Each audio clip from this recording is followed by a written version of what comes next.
Breaking news చూస్తున్నాం. సంచలనం సృష్టించిన ఐబొమ్మ వెబ్సైట్ కేసులో ప్రధానంగా నిందితుడు ఇమంది రవి 12 రోజులు పోలీస్ కస్టడీ ముగిసింది. విచారణలో రవి తన రూమ్మేట్ ప్రహ్లాద్ డాక్యుమెంట్లను దొంగిలించి వాటితో అక్రమంగా పాన్ కార్డ్, డ్రైవింగ్ లైసెన్స్ పొందినట్లు సిసిఎస్ పోలీసులు గుర్తించారు.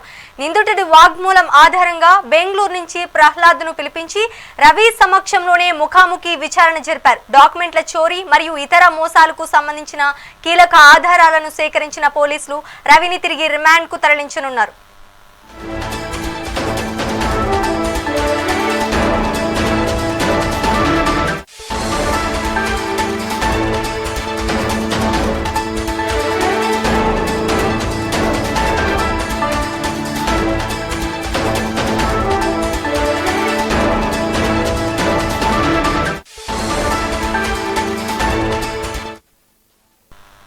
సంచలనం సృష్టించిన ఐబొమ్మ వెబ్సైట్ కేసులో ప్రధాన నిందితుడు ఇమంది రవి 12 రోజుల పోలీస్ కస్టడీ ముగిసింది.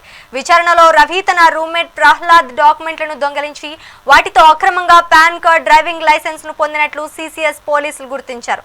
నిందితుడి వాగ్మూలం ఆధారంగా బెంగళూరు నుంచి ప్రహ్లాద్ను పిలిపించి రవి సమక్షంలోనే ముఖాముఖి విచారణ జరిపారు. డాక్యుమెంట్ల చోరీ మరియు ఇతర మోసాలకు సంబంధించిన కీలక ఆధారాలను సేకరించిన పోలీసులు రవిని తిరిగి రిమాండ్ కు తరలించనున్నారు. ఇక ఇదే అంశానికి సంబంధించి మరింత సమాచారం మా ప్రతినిధి హారిక అందిస్తారు. హారిక, చెప్పండి. ఐబొమ్మ రవిని అయితే కేసులో ప్రధాన నిందితుడు ఇమ్మంది రవిని 12 రోజులు కస్టడీ ముగిసింది. దీనికి సంబంధించి అప్డేట్స్ ఇవ్వండి.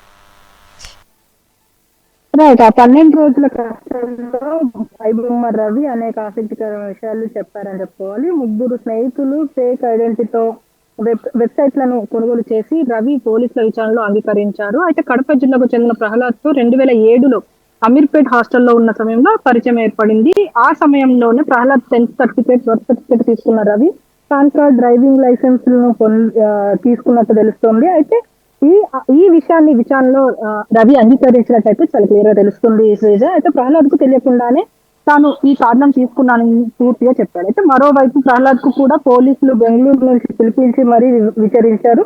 అతను తన పేరుతో Ravi PAN card, driving licence పొందినట్లు కూడా ఆశ్చర్యపోయానని చెప్తున్నారు. అయితే మొత్తం 3 స్నేహితుల పేర్ల ఫేక్ ఐడెంటిటీతో వెబ్సైట్ కొనుగోలు చేసినట్టు తెలుస్తోంది. అయితే అంజయ్య, ప్రహ్లాద్, కాళీ ప్రసాద్ ల పేరిట ఈ వెబ్సైట్ కొనుగోలు చేసినట్లు ఇమంది రవి అంగీకరించాడు. అయితే కాళీ ప్రసాద్ రవి 10వ తరగతి చదివే సమయంలో క్లాస్మేట్ కావడంతో అతని పేరును కూడా వాడుకున్నాడని తెలుస్తుంది. అయితే ఇమ్మంది రవి విదేశీ బ్యాంకుల నుంచి ఎవరెవరి ఖాతాలోకి ఎంత నగదు పంపాడు అన్న విషయాల మీద ఇంకా పోలీసులు ఈ డీటెయిల్స్ అయితే సేకరిస్తున్నారు శ్రీజ.